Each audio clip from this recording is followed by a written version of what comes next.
Généralement, lorsqu'on vend sa maison, c'est pour en acheter une autre. Et là, tout bascule.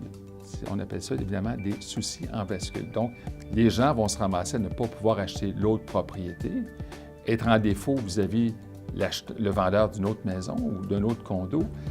Et ultimement, tout ça va se ramasser dans un contentieux. Alors, c'est sûr qu'un ami, je vais lui dire, transige avec un courtier, je n'hésiterai pas à lui dire ça.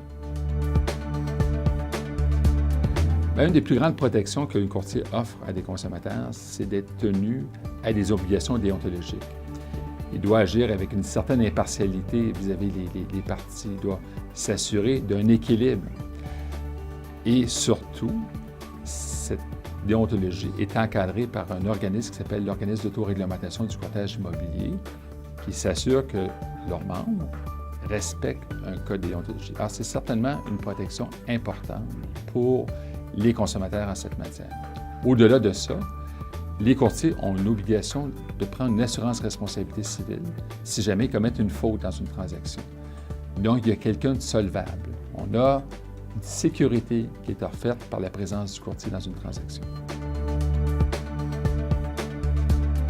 C'est lui qui va guider, somme toute, le vendeur à déterminer la juste valeur du bien qui va être mis en marché.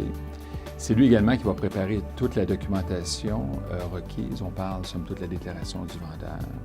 On va également penser à tous les documents que le vendeur va devoir produire dans sa transaction. On parle d'un certificat de localisation, qu'on parle de l'acte de vente de la propriété que le vendeur doit communiquer à l'acheteur.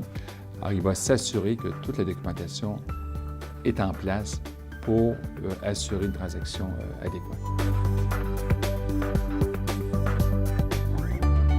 Le courtier immobilier est un professionnel de la transaction dans un premier temps. Il est encadré par une loi, il a des devoirs déontologiques, il se doit à un niveau de probité important et surtout, c'est celui qui accompagne dans un juste équilibre l'acheteur et le vendeur dans une transaction.